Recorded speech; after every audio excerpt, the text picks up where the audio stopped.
ಬಂಗಾಳದ SIR ನಲ್ಲಿ 58 lakh voter ಹೆಸರನ್ನ ಡಿಲೀಟ್ ಮಾಡಲಾಗಿದೆ. ಆದರೆ ಅದರಲ್ಲಿ ಬಾಂಗ್ಲಾದೇಶದವರು, ರೋಹಿಂಗ್ಯಾದವರು ಎಷ್ಟು ಜನ ಸಿಕ್ಕಿದ್ರು ಬನ್ನಿ ಹೇಳ್ತೀನಿ. SIR ತನ್ನ ಪ್ರಾವಿಷನಲ್ ಡ್ರಾಫ್ಟ್ ಎಲೆಕ್ಟ್ರಾಲ್ ರೋಲ್ ಅನ್ನ ಪಬ್ಲಿಷ್ ಮಾಡಿದೆ. ಇದರಲ್ಲಿ death voters 24 lakh, shifted voters 20 lakh, untraceable voters 12 lakh, duplicate voters 1.5 lakh, ಇನ್ನು 57,000 ವೋಟರ್ಸ್ಗಳು ಕಾಂಪ್ಲಿಕೇಟೆಡ್ ರೀಸನ್ ಅವರು ಕೂಡ ಸಿಕ್ಕಿದ್ದಾರೆ. ಆದರೆ ಇಲ್ಲಿಗಲ್ ಮೈಗ್ರೆಂಟ್ ಅಥವಾ ನುಸುಳುಕೋರರು ಎಷ್ಟು ಜನ? 0. ಪ್ರಧಾನಮಂತ್ರಿಯಿಂದ ಹಿಡಿದು ಬಿಜೆಪಿಯ ಎಲ್ಲಾ ನಾಯಕರು ಹೇಳ್ತಾ ಇದ್ರು ಬಂಗಾಳದಲ್ಲಿ 1 ಕೋಟಿಗಿಂತಲೂ ಹೆಚ್ಚು ಬಾಂಗ್ಲಾದೇಶದವರು ಮತ್ತು ರೋಹಿಂಗ್ಯನ್ಸ್ ಇದ್ದಾರೆ ಅಂತ. ಇವರಿಗೆ ಮಮತಾ ಬ್ಯಾನರ್ಜಿ ಅವರು ವೋಟರ್ ಐಡಿಯನ್ನು ಮಾಡಿಕೊಟ್ಟು ವೋಟರ್ ಅನ್ನಾಗಿ ಮಾಡಿಟ್ಕೊಂಡಿದ್ದಾರೆ. ಅದಕ್ಕಾಗಿ ಕೇಂದ್ರ ಸರ್ಕಾರದಿಂದ ನಾವು SIR ಅನ್ನ ಮಾಡ್ತಾ ಇರೋದು ಅಂತ ಹೇಳಿದ್ರು. ಈ ಆರ್ಟಿಕಲ್ ಅನ್ನು ನೋಡಿ, ಬಿಜೆಪಿ ಅವರು ಹೇಳಿದ್ರು game over for Mamata Banerjee after SIR.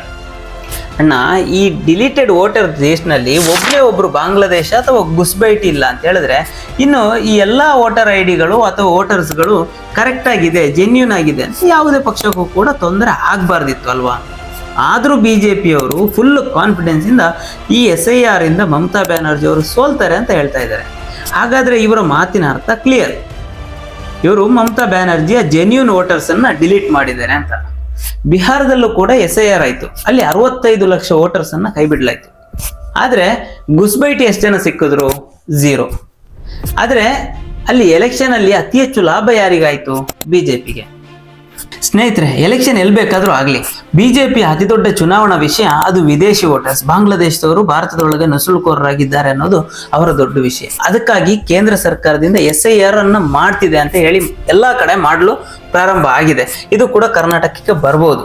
ಆದ್ರೆ ಇವರು SIR ಅನ್ನ ಮಾಡಿ ಆಪೋಸಿಷನ್ ಪಾರ್ಟಿಗಳ ಜೆನ್ಯೂನ್ ವೋಟರ್ಸ್ ಹೆಸರುಗಳನ್ನ ಡಿಲೀಟ್ ಮಾಡ್ತಾ ಇದ್ದಾರೆ. ಇದು ವೋಟ್ ಚೋರಿ ಆಗ್ತಾ ಇದೆ ಅನ್ನೋದಕ್ಕೆ ಅತಿ ದೊಡ್ಡ ಸಾಕ್ಷಿ. ಆದ್ರೆ ಇದನ್ನು ಗೋಧಿ ಮೀಡಿಯಾ ಯಾವತ್ತೂ ಕೂಡ ತೋರಿಸೋದಿಲ್ಲ.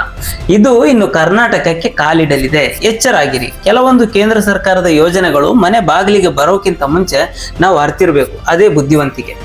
ಇನ್ನಷ್ಟು ವಿವರಗಳಿಗಾಗಿ ಚಾನಲ್ ಅನ್ನ ಫಾಲೋ ಮಾಡಿ ಮತ್ತು ಶೇರ್ ಮಾಡಿ.